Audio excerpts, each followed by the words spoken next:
अथ सप्तदशोऽध्यायः।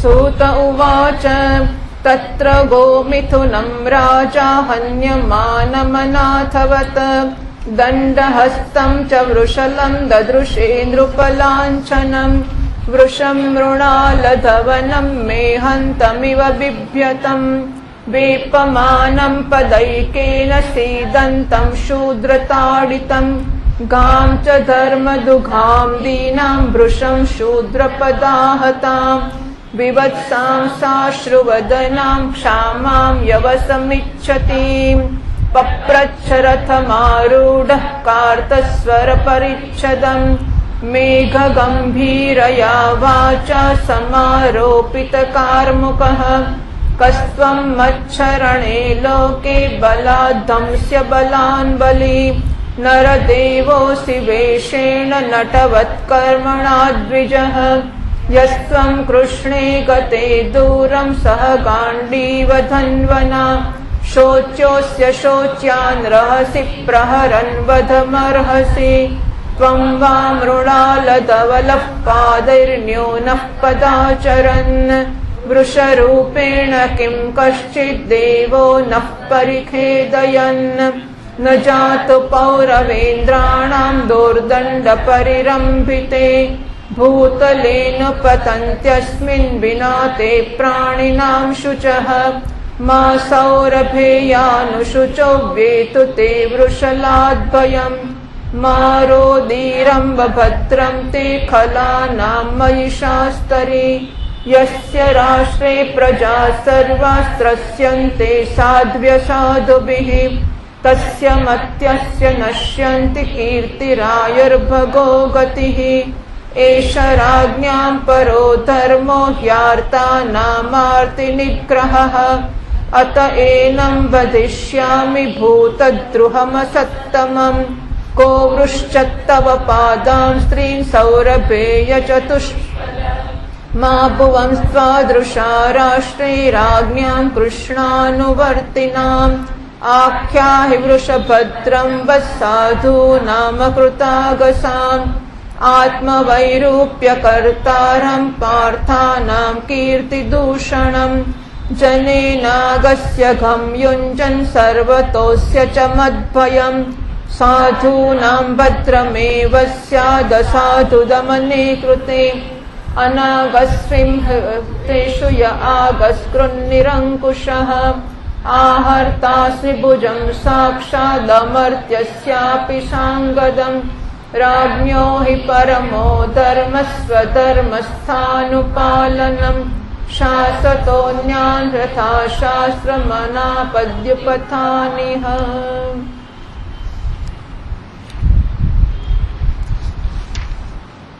સુતજી કહે છે, શૌનકજી ત્યાં પહોંચીને રાજા પરીક્ષિતે જોયું કે એક રાજાના વેશમાં શૂદ્ર હાથમાં દંડો લઈને આવે છે અને ગાય અને બળદના એક જોડાને એવી રીતે પીટી રહ્યો છે જાણે એમનો કોઈ સ્વામી જ ના હોય, એટલે રાજા અને બળદને કોઈ બચાવનાર જ ના હોય એમ જાણે એ રાજા અને બળદને પીટી રહ્યો છે. શૂદ્ર રાજાના રૂપમાં આવીને એક કમળતંતુ સમાન શ્વેત રંગનો બળદ એક પગથી ઉભેલો કાંપી રહ્યો હતો તથા શૂદ્રના મારવાને કારણે પીડિત અને ભયભીત થઈને મૂત્ર ત્યાગ કરી રહ્યો હતો.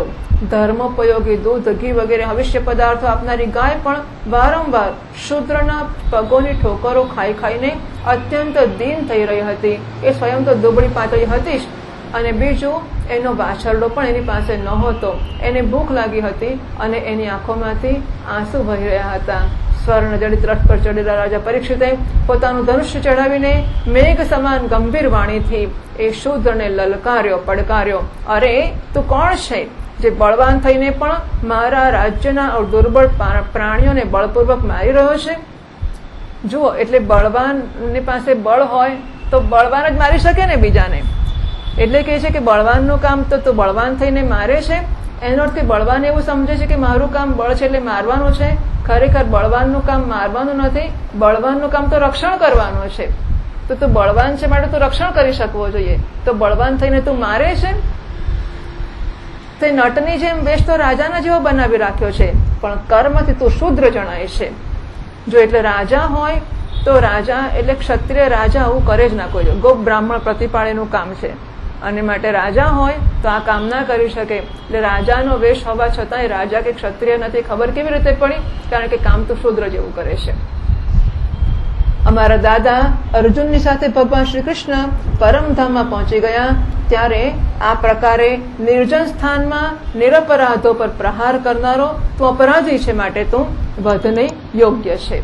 એમણે ધર્મને પૂછ્યું, કમળની નાળ સમાન આપનો શ્વેત વર્ણ છે, 3 પગ ન હોવા છતાં પણ આપ એક જ પગથી ચાલો છો, ફરો છો.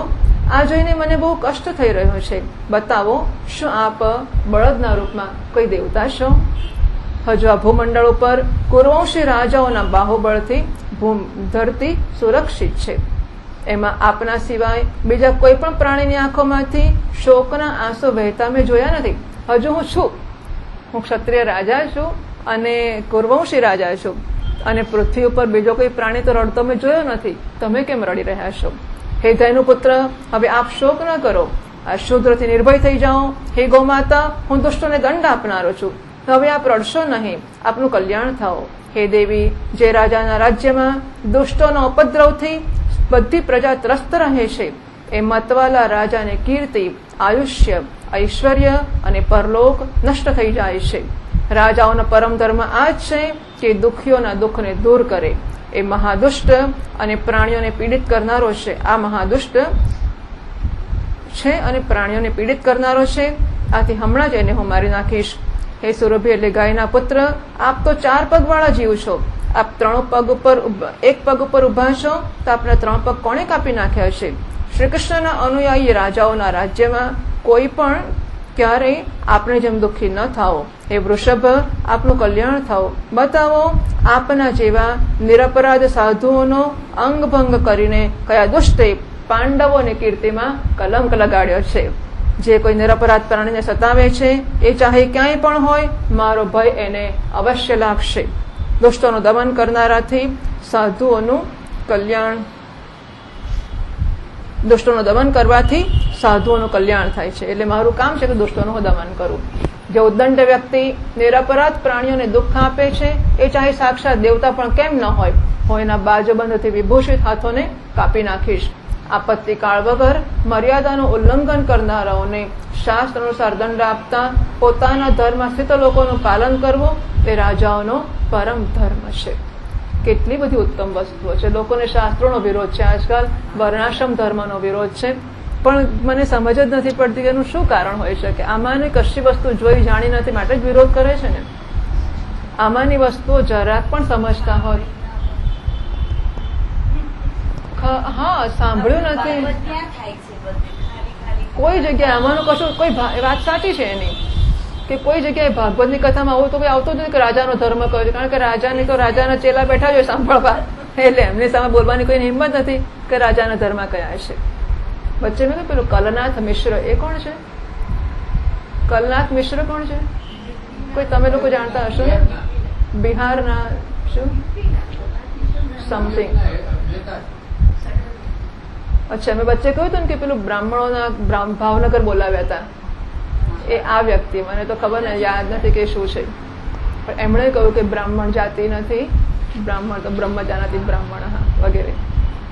એટલે હવે આવા કોઈ એક માણસ રાજકારણી છે, હું તો જાણતી નથી, જે હશે તે, પણ મતલબ કોઈ કશુંક બોલે તો બીજા મહાત્માઓને કોઈની હિંમત પણ નથી કશુંક કહી શકે. આ તો સ્વામીજી બહુ સ્પષ્ટ છે કે મેં તો પૂરું સંભળાવી દીધું એમને, પણ મોટા ભાગના લોકો તો કે લગભગ બધા જ. એટલે રાજાને એનો ધર્મ, આ બ્રાહ્મણો એટલે બ્રાહ્મણ રક્ષણ રક્ષતસ્યાદ વૈદિકો ધર્મ. ભગવાન ભાષ્યકાર મહારાજ જયારે ભગવદ્ ગીતાના ઉपोદઘાત ભાષ્યમાં કહે છે કે બ્રાહ્મણને ક્ષત્રિયના રક્ષણ માટે મેં અવતાર ધારણ કર્યો છે. ક્ષત્રિયનું રક્ષણ થશે તો ક્ષત્રિય બ્રાહ્મણનું રક્ષણ કરશે, અને બ્રાહ્મણનું રક્ષણ થશે તો વૈદિક ધર્મનું રક્ષણ થશે. કારણ કે અધ્યયન અધ્યાપન બ્રાહ્મણના હાથમાં છે, તો ધર્મ કોને કહેવાય સમજાવવાનું કામ તો બ્રાહ્મણ કરશે ને. અને એટલા માટે એમનું રક્ષણ એ વૈદિક ધર્મનું રક્ષણ છે. વૈદિક ધર્મનું રક્ષણ એટલે આખા સમાજનું રક્ષણ છે. પણ આવી સમજ મને ખબર નથી કે આટલી સીધી વસ્તુઓ કેમ સમજ જાતી નહીં હોય લોકોને. અને એમાં કોઈ ઊંચું નીચું કે સારું ખોટું તો ક્યાંય આવતું જ નથી. કોઈ જગ્યાએ શાસ્ત્રમાં નથી લખ્યું કે બ્રાહ્મણને ઊંચો કહેવો કે બીજાને નીચો કહેવો. અથવા કોઈનું અપમાન કરવું, કોઈને અડવું, કે આવી કોઈ વસ્તુ શાસ્ત્રમાં નથી. અને આના જેવી ઉત્તમ વ્યવસ્થા છૂટ છે શોધી કાઢવાની. જો કોઈ શોધી શકતા હોય તો શોધી બતાવે કે વર્ણાશ્રમ વ્યવસ્થા જેટલી સારી, અરે એની નજીક પહોંચેવી, એનાથી વધારે સારી તો પ્રશ્ન જ નથી આવતો. એનાથી નજીક પણ પહોંચેવી કોઈ વ્યવસ્થા શોધી આપે કોઈ, એ શક્ય નથી. દુનિયાના બધા દેશોમાં કે ક્યાંય માણસ હોય એટલે 4 પ્રકારના હોય જ. કોઈકને ભણવાનું ગમતું હોય ને, કોઈકને સેવા કરવાનું ગમતું હોય, કોઈને રક્ષણ કરવાનું ગમતું હોય, કોઈને આમ કેવી રીતે ઉપજાવવું. ભાગવતમાં જઈએ તો શેને માટે જઈએ? બીજા કોણ કોણ આવે છે, એની જોડે કયા કયા પ્રકારની ભાઈબંધી કરવી, એ ક્યાં ક્યાં કામ લાગશે? એનું મગજ કામ આ પ્રકારનું જ કામ કરે. પણ તમે શું કરી શકો? એટલે આવા મગજો હોય જ. આપણે તો એટલા મહાન દ્રષ્ટિવાળા છે, આપણા દ્રષ્ટાઓ, કે જોઈ શક્યા કે આવા 4 પ્રકારના મગજો છે અને 4 પ્રકારના વિભાગ પાડી શક્યા. એમને યોગ્ય કામ સોંપી શક્યા કે તું આને યોગ્ય છે, તો ધ બેસ્ટ ફિટ. એટલે બેસ્ટ ફિટ કવ બનાવવો જ હોય તો એ બેસ્ટ ફિટ શોધી શક્યા કે સારામાં સારું આને માટે આ છે, આને માટે આ છે, આને માટે આ છે. એવું બધું આપણને એપ્ટિટ્યુડ ટેસ્ટ લેવાની કોઈ બુદ્ધિ છે જ નહીં કે શોધી શકીએ ને. આપણે એવો ક્રાઇટેરિયન શોધવો છે કે માણસની અભિરુચિ ક્યાં છે. તો વર્ણાશ્રમ એપ્ટિટ્યુડ ટેસ્ટ માટેનો ક્રાઇટેરિયન હતો. આ બધી વસ્તુઓ એટલે સાધુ સંતોની, સ્મૃતિકારોની બધાની જવાબદારીઓ છે કે જે સનાતન શાસ્ત્રો હતા એને અત્યારના લોકોમાં, અત્યારની સમજમાં, અત્યારની ભાષામાં પહોંચાડવું એ એમનું કામ છે. જેથી કરીને એમને પોતે રૂઢિચુસ્ત છે એવું પોતાના વિશે લઘુતા, માણસોને લઘુતા લાગતી હોય છે કે હું રૂઢિચુસ્ત છું, અને માટે રૂઢિચુસ્તોને અનુસરવું કે એમની જોડે ભાઈબંધી રાખવી, એમાં લોકોને પોતાના વિશે હીનતા લાગતી હોય તો એ હીનતાના એમના ખ્યાલ ઉપર, એટલે કે અમે રૂઢિચુસ્ત નથી માટે ચડિયાતા છીએ એમ.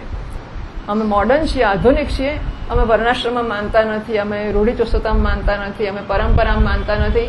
તો એમના આધુનિકતાના ખ્યાલ ઉપર આઘાત કર્યા વગર આ વસ્તુઓ એમને સમજાવવી અને જીવતા શીખવવું એ સ્મૃતિકારોનું, એટલે કે તે સમયના મહાત્માઓનું કામ છે. પ્રવક્તાઓ, જેના હાથમાં માઇક છે, જેની પાસે ઓડિયન્સ છે, એમનું આ કામ થાય કે માણસોના વર્તમાન ખ્યાલોને જાળવી રાખીને પણ કોઈક રીતે આ વ્યવસ્થા, એને ભાગવતનું નામ ના આપે, એને મોડર્ન મેનેજમેન્ટનું નામ આપે, જે નામ આપવું હોય તો આપે, પણ આ વ્યવસ્થા પહોંચાડે, એમ આપણે કહેવા માંગીએ છીએ.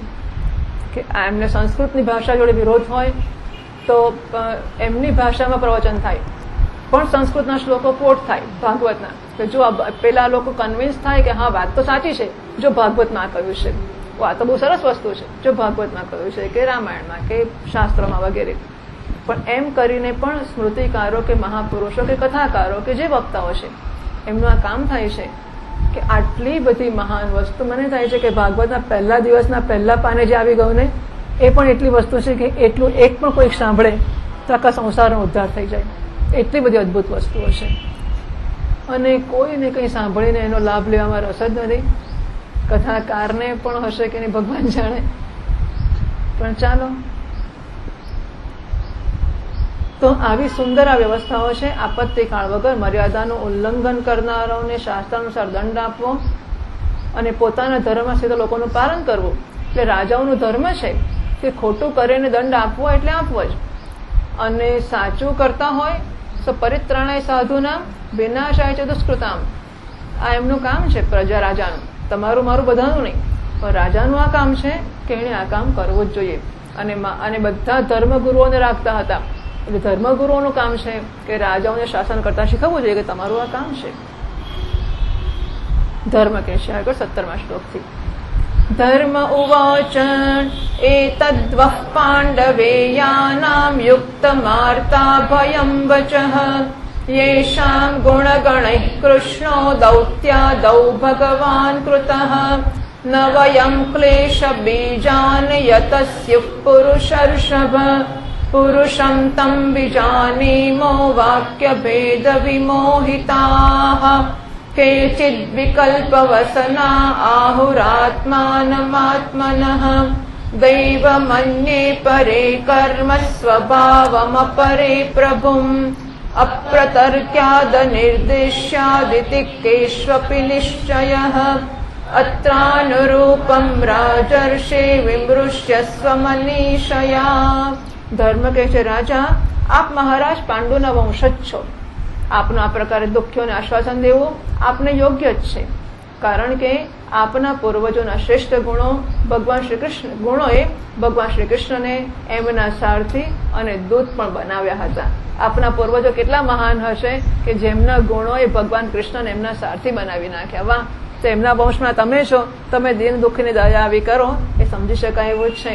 હે નરેન્દ્ર, શાસ્ત્રોના વિભિન્ન વચનોથી મોહિત થવાને કારણે અમે એ પુરુષને જાણી શકતા નથી જેનાથી ક્લેશોના કારણ ઉત્પન્ન થાય છે. જે લોકો કોઈ પણ પ્રકારના દ્વૈતનો સ્વીકાર નથી કરતા એ પોતે જ પોતાના દુઃખનું કારણ બતાવે છે. એ ટૂંકમાં સંપૂર્ણ અદ્વૈતનો સ્વીકાર કરનારા જાણે જ છે કે અશોચાનંદ શોચ, શોકનું તો કોઈ કારણ છે જ નહીં. હું દુઃખી થતો હોય તો કેવળ મારે લીધે જ દુઃખી થઉં છું, દુઃખનું કોઈ કારણ તો છે જ નહીં. કોઈ પ્રારબ્ધને કારણ બતાવે છે તો કોઈ કર્મને બતાવે છે, કેટલાક સ્વભાવને બતાવે છે તો કેટલાક લોકો ઈશ્વરને દુઃખનું કારણ માને છે. અને કોઈનો એવો પણ નિશ્ચય છે કે દુઃખનું કારણ ન તો તર્કથી જાણી શકાય છે ન તો વાણીથી બતાવી શકાય છે. હે રાજાશ્રી, હવે એમાં કયો મત સારો છે એ તો આપ જ આપની બુદ્ધિથી વિચાર કરો. કારણ કે પૂછ્યું કે તું દુઃખી કેમ છે, આ નામ ધર્મને પૂછ્યું કે તમે દુઃખી કેમ છો, હું શું કહું, મને ખબર નથી ભાઈ. દુઃખ હોવાનું કારણ કેટલા લોકો કેટલા બતાવે છે, એમાંનું કયું કારણ કહું એ હું સમજી શકતો નથી. તમે નક્કી કરી લો કે દુઃખનું કારણ શું છે. સૂત ઉવાચ એવં ધર્મે પ્રવદતિ સસમ્રાટ દ્વિજ સત્તમ સમાહિતેન મનસા વિખેદઃ પર્યચષ્ટતમ. રાજોવાચ ધર્મં બ્રવીષિ ધર્મજ્ઞ ધર્મોऽસि વૃષરૂપધૃક યદ ધર્મકૃતસ્થાनं સૂચકસ્યાપि તદ્ભવેત અથવા દેવ માયાયા નૂनं ગતિરગોચરા ચેતસો વચસશ્ચાપि ભૂતાનામિતિ નિશ્ચયઃ તપઃશૌચમ દયા સત્યમિતિ પાદઃ કૃતે કૃતાઃ અધર્માંશૈસ્ત્રયો ભગ્નાસ્મય સંગમદૈસ્તવ ઇદાનીં ધર્મપાદસ્તે સત્યમ નિર્વર્તયેદ્યતઃ તમ જિઘૃક્ષત્ય ધર્મોऽયમનૃતેનૈધિતઃ કલિઃ ઇયં ચ ભ્રૂર્ભગવતા ન્યાસિતોરુભરા સતી શ્રીમદ્ભિस्तत्पदन्यासैः सर्वतः कृतकौतुका शोचत्यश्रुकला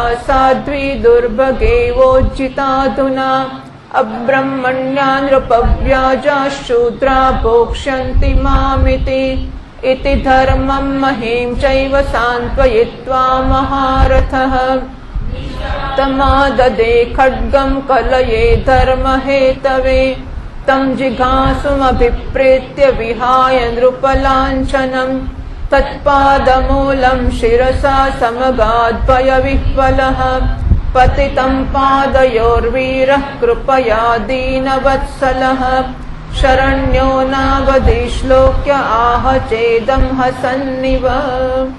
સૂતજી કહે છે, ઋષિ શ્રેષ્ઠ શૌનકજી, ધર્મનો પ્રવચન સાંભળીને સમ્રાટ પરીક્ષિત બહુ પ્રસન્ન થયા. એમનો ખેદ જતો રહ્યો. એમણે શાંત ચિત્ત થઈને ધર્મને કહ્યું. પરીક્ષિત કહે છે, હે ધર્મનું તત્વ જાણનારા વૃષભદેવ, આપ ધર્મનો ઉપદેશ કરી રહ્યા છો. અવશ્ય જ આપ વૃષભના રૂપમાં સ્વયં ધર્મ છો. આપે આપનું દુઃખ આપનારું નામ નથી બતાવ્યું એટલા માટે. જુઓ, દુઃખ આપનારું નામ ના કેવું સરસ હોઈ શકે છે ને. કારણ કે અધર્મ કરનારાને જે નરકની પ્રાપ્તિ થાય છે એ જ ચુગલી કરનારને પણ થાય છે. એટલે તમને જેણે દુઃખી કર્યા હશે એને તો નરક મળશે, પણ જો તમે બોલશો કે આણે મને દુઃખ આપ્યું તો તમને એના જેટલા જ નરકની પ્રાપ્તિ થશે. અથવા આ સિદ્ધાંત નિશ્ચિત છે કે પ્રાણીઓએ મન અને વાણીથી પરમેશ્વરની માયાના સ્વરૂપનું નિરૂપણ કરી શકાતું નથી. હે ધર્મદેવ, સત્યયુગમાં આપના 4 ચરણ હતા. તપ, પવિત્રતા, દયા અને સત્ય, આ 4 ધર્મના ચરણ છે. તપ, પવિત્રતા, દયા અને સત્ય. આ સમયે અધર્મનો અંશ, ગર્વ, આસક્તિ અને મદના કારણે 3 ચરણ નષ્ટ થઈ ચૂક્યા છે. એટલે ગર્વને કારણે તપનો નાશ થયો, આસક્તિને કારણે પવિત્રતાનો અને મદને કારણે દયાનો નાશ થયો. હવે આપનું ચોથું ચરણ કેવળ સત્ય જ બચ્યું છે. એના બળ ઉપર આપ જીવી રહ્યા છો. અસત્યથી પુષ્ટ થયેલો આ અધર્મરૂપ કળિયુગ એ ચોથા ચરણને પણ ગ્રહણ કરી લેવા, એને કોળિયો કરી જવા માંગે છે. આ ગાય માતા સાક્ષાત પૃથ્વી છે. ભગવાને એનો ભારે બોજ ઉતાર્યો અને એ એમના રાશિ રાશિ સૌંદર્યને વિખેરનારા ચરણ ચિહ્નોથી સર્વત્ર ઉત્સવમય થઈ ગઈ હતી. હવે એ એમનાથી છૂટી પડી ગઈ છે. આ સાધ્વી અભાગણીની જેમ નેત્રમાં જળ ભરીને ચિંતા કરી રહી છે કે હવે રાજાનો વેશ બનાવનારા, બ્રાહ્મણોનો દ્રોહ કરનારા શૂદ્રો મને ભોગવશે. અર્થાત રાજા થશે ને, એટલે ભૂપતિ. રાજાનું નામ ભૂપતિ એટલે પૃથ્વીપતિ. તો પૃથ્વી હું છું અને મને હવે આ શુદ્ર રાજાઓ ભોગવશે. મહારથી પરીક્ષિત આ પ્રકારે ધર્મ અને પૃથ્વીને સાંત્વના આપી. પછી એમણે અધર્મના કારણરૂપ કળિયુગને મારવાને માટે તીક્ષ્ણ તલવાર ઉઠાવી. કળિયુગ સમજી ગયો કે હવે આ મને મારી નાખશે.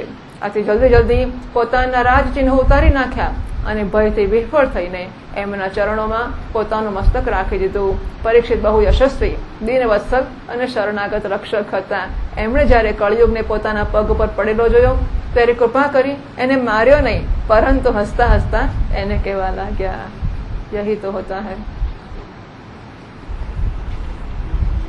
राजोवाच न ते गुडाकेशयशोधराणाम् बद्धाञ्जलैर्वैभयमस्ति किञ्चित् न वर्तितव्यम् भवता कथञ्चन क्षेत्रे मदीये त्वमधर्मबन्धुः त्वां वर्तमानं नरदेवदेहेषु अनुप्रवृत्तोऽयमधर्मपूगः लोभो नृतं चौर्यमनार्यमंहः ज्येष्ठा च माया कलहश्च दम्भः न वर्तितव्यं तदधर्मबन्धो धर्मेण सत्येन च वर्तितव्ये ब्रह्मावर्ते यत्र गयन्ति यज्ञैः यज्ञेश्वरं यज्ञवितान विज्ञाः यस्मिन् हरिर्भगवानिज्यमानः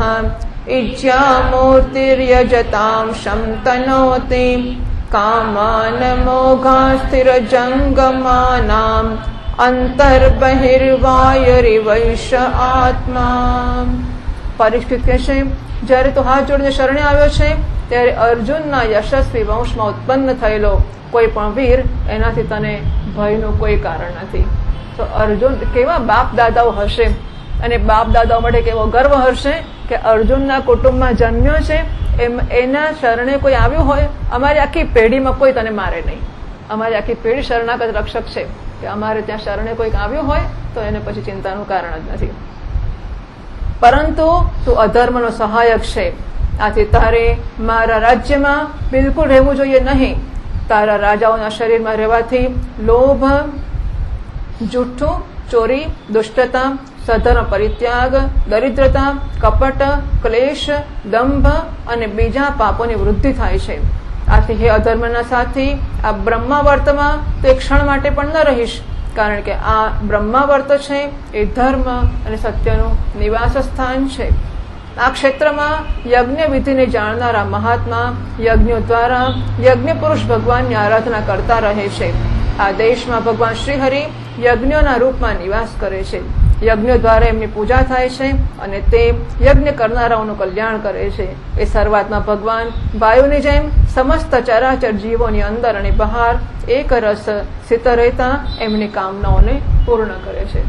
એટલે આ હિન્દુસ્તાન તો આખું યજ્ઞ જેનું જીવન છે. અને યજ્ઞ એટલે પરસ્પરમ ભાવયંત, બીજાને કંઈક ઉપયોગી થવું તે યજ્ઞ. હવે આ યજ્ઞની ભાવનાઓ જ્યાં ચાલતી હોય અને યજ્ઞ થાય એટલે આખા સમાજને પોષણ મળવાનો છે. બધા જ પ્રકારના લોકોની યજ્ઞમાં જરૂર પડે. એ યજ્ઞ જ જ્યારે ના થાય ત્યારે આખું તંત્ર કેવી રીતે ચાલે ને. આગળ 34-35 શ્લોકથી સૂત ઉવાચ પરીક્ષિતૈવ માદિષ્ટ સકલિર્જાત વેપથુઃ તમોદ્યતાસि માહેદં દંડપાણિમિવોદ્યતम् કલિરુવાચ યત્ર ક્વચન વત્સ્યામિ સાર્વભૌમ તવાજ્ઞયા લક્ષયે તત્ર તત્રાપિ ત્વામાત્તેષુ શરાસનમ તન્મે ધર્મભૃતામ શ્રેષ્ઠ સ્થાનમ નિર્દેષ્ટુમર્હસि યત્રૈવ નિયતો વત્સ્ય આતિષ્ઠં સ્તેનુશાસનમ સૂત ઉવાચ અભ્યર્થિતસ્તદા તસ્मै સ્થાનાનિ કલયે દદૌ દ્યુતમ પાનમ શ્રિયસ્સૂના યત્રા ધર્મચતુર્વિધઃ પુનશ્ચ યાચમાનાય જાતરૂપમદાत् પ્રભુઃ તતો નૃतं મદં કામં રજો વૈરં ચ પંચમम् અમૂનિ પંચસ્થાનાનિ હ્યધર્મપ્રભવः કલિः ઔત્તરેયેણ દત્તાનિ ન્યવસત્તન્નિદેશકૃત અથૈતાनि ન સેવેત બુભૂષુઃ પુરુષः ક્વચિત વિશેષતો ધર્મશીલો રાજા લોકપતિર્ગુરુઃ વૃષ્યસ્ય નષ્ટાં સ્ત્રીન પાદાન તપઃશૌચમ દયામિતિ પ્રતિસંદત આશ્વાસ્ય મહિં ચ સમવર્ધયત સ એષ એતર્યધ્યાસ્ત આસનમ પાર્થિવોચિતમ પિતામહેનોપન્યસ્તમ રાજ્ઞારણ્યમ વિવક્ષિતા આસ્તે ધુના સ રાજર્ષિઃ કૌરવેન્દ્રશ્રિયોલ્લસન્ન ગજાહ્વયે મહાભાગશ્ચક્રવર્તી બૃહચ્છવાઃ ઇત્થં ભૂતાનુભાવોऽયમભિમન્યુસુતો નૃપઃ યસ્ય પાલયતઃ ક્ષોણીમ ಯೂಯಂ સત્રાય દીક્ષિતાઃ. પરીક્ષિત કહે છે, જ્યારે તો હાથ જોડીને શરણે આવ્યો છે, થઈ ગયું ને.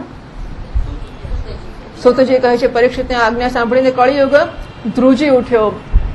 પરીક્ષિતે કહ્યું કે ભાઈ મારા રાજ્યની બહાર જતો રહે, અહીં રહેવાનો હક નથી તને, આ રાજ્ય છોડીને તારે બહાર જ્યાં જવું હોય ત્યાં જ્યાં મારીશ નહીં.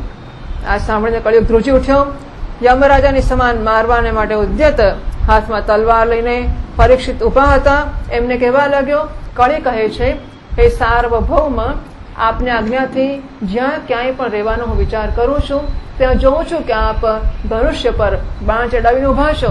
હે ધાર્મિક શિરોમણી, આપ મને એવું સ્થાન બતાવો જ્યાં હું આપની આજ્ઞાનું પાલન કરતો સ્થિર થઈને રહી શકું. જો ધર્મનું આવું સ્થાન હોય કે અધર્મને એની આસપાસ જ્યાં હોય ક્યાંય પણ કે જો ગમે ત્યાં જાઉં ને મને સતત તમે દેખાવ છો, તો ધર્મનો ભય અધર્મને આવો રે એટલો પ્રબળ ધર્મ હોવો જોઈએ કે અધર્મ બીએ નાથી.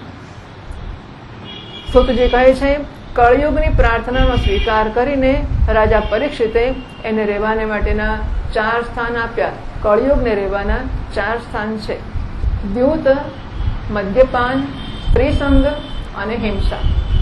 આ સ્થાનોમાં ક્રમશઃ દ્યુતમાં અસત્ય બોલાશે, મદ્યપાનમાં મદ થશે, સ્ત્રીસંગમાં આસક્તિ અને હિંસામાં નિર્દયતા. આ 4 પ્રકારનો અધર્મ નિવાસ કરે છે. જુગાર વગાર રમવાનું, જૂઠું બોલવું જ પડતું હશે, ખબર નથી આપણને. દારૂ પીએ તો મદ નામનો અધર્મ, સ્ત્રીસંગમાં આસક્તિ નામનો અધર્મ, એટલે આસક્તિ તો અધર્મ જ કહેવાય છે, અને હિંસામાં નિર્દયતા નામનો અધર્મ. હવે પેલો કળિયુગ કહે છે કે બસ આટલું 4 જગ્યા આપી મને, એ કઈ જરા બરાબર નથી. આ 4થી તો માણસો બચી શકે એમ. એનો અર્થ એવો થયો કે એવા તો ઘણા માણસો નીકળે કદાચ કે જે દારૂ પણ ના પીતા હોય, જુગાર પણ ના રમતા હોય, સ્ત્રીસંગ એટલે કે અધર્મથી સ્ત્રીસંગ ના કરતા હોય અને હિંસા ના કરતા હોય. આવા લોકો તો મળી શકે, એટલે મને રહેવાની જગ્યા બહુ મળશે નહીં, પણ જરા વધારે બતાવો કે હું ક્યાં રહું. આથી વધારે સ્થાન માંગ્યા ત્યારે સમર્થ પરીક્ષિતે એક વધારાનું સ્થાન આપ્યું, અને એ સ્થાન છે સુવર્ણ અથવા ધન. સારું, જા બસ તું સોનામાં પણ રહેજે કે ધનમાં રહેજે બસ. આમ કળિયુગને રહેવાના 5 સ્થાન થઈ ગયા: અસત્ય, મદ, કામ, વેર અને રજોગુણ. સોનાને રજોગુણ કહ્યું, ધન. પરીક્ષિતને આપેલા આ 5 સ્થાનોમાં અધર્મનું મૂળ કારણ કળી પરીક્ષિત રાજાની આજ્ઞાઓનું પાલન કરતો નિવાસ કરવા લાગ્યો. આથી આત્મકલ્યાણ કામી પુરુષ, એટલે આ શું થયું? માત્ર વિધિ. આ તો માત્ર વિધાન થયું ને, તો વિધાન છે ને વિધિ કેવી રીતે કહેવી? એટલે એમણે વિધિ કરી પાછળથી આથી આત્મકલ્યાણકામી પુરુષે આ 5 સ્થાનોનું સેવન ક્યારેય ન કરવો જોઈએ. એટલે એ વિધિ માટે પેલો અર્થવાદ થયો. એમ ધાર્મિક રાજા, પ્રજા વર્ગના લૌકિક નેતા અને ધર્મોપદેષ્ટા ગુરુઓએ તો અત્યંત સાવધાનીથી આ 5 વસ્તુઓનો ત્યાગ કરવો જ જોઈએ. કારણ કે રાજા, મહાત્માઓ અને ધર્મોપદેષ્ટાઓ, નેતાઓ, આ બધાના આધારે પ્રજા ચાલશે ને. જેમની પાસે ઓડિયન્સ છે, જેમની પાસે શ્રોતા વર્ગ છે, અનુયાયી વર્ગ છે, એવા નેતાઓ જો સાચવશે તો આપોઆપ યથા રાજા તથા પ્રજા એ પ્રકારની થશે. માટે જે નેતાઓ કે મહાત્માઓ કે ગુરુઓ કે રાજાઓ છે એમણે તો આ 5નું સેવન નાશ કરવો જોઈએ. આ તો થાય કે મને જેટલું નેતૃત્વ મળ્યું, જેટલું શાસન મળ્યું, એ શાસનનો ઉપયોગ આ 5 મેળવવામાં જ થાય. એ શાસન એને માટે છે કે એને આ 5ને ના જ અડકવું, પણ સત્તા મળે, સત્તાનો ઉપયોગ આ 5ને કેવી રીતે મેળવવા, સીધી કે આડકતરી રીતે, એમાં જ થતો હોય તો પ્રજાનું રક્ષણ કોણ કરે પછી? હા, રાજા પરીક્ષિત એના પછી વૃષભ રૂપ ધારણ કરેલા ધર્મના ચરણ 3 તપશ્ચર્યા, શૌચ અને દયા જોડી આપ્યા અને આશ્વાસન આપીને પૃથ્વીનું સંવર્ધન કર્યું. એ જ મહારાજા પરીક્ષિત આ સમયે પોતાના રાજસિંહાસન ઉપર જે એમના પિતામહ મહારાજ યુધિષ્ઠિરે વનમાં જતી વખત એમને આપ્યું હતું વિરાજમાન છે. કારણ કે અર્જુનના અભિમન્યુના પરીક્ષિત છે. અભિમન્યુ મહાભારતમાં મરાયા એટલે એમને તો રાજ્ય મળવાનો પ્રશ્ન જ નથી આવતો. એટલા માટે જ્યારે પાંડવો વનમાં ગયા ત્યારે પરીક્ષિતને રાજ્ય આપીને ગયા છે. એ પરમ યશસ્વી સૌભાગ્ય ભાજન ચક્રવર્તી સમ્રાટ પ્રજાથી પરીક્ષિત આ સમયે હસ્તિનાપુરમાં કૌરવ કુળની રાજ્ય લક્ષ્મીથી શોભાયમાન છે.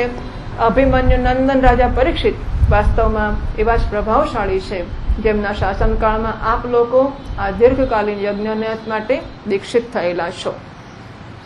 નીચે પાદનોત કહે છે 43 થી 45 સુધીના શ્લોકો, એટલે 180 અધ્યાસ્તે વગેરે.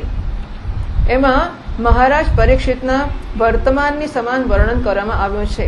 વર્તમાન સામીપ્ય, વર્તમાન વધવા આ પાણીની સૂત્ર છે.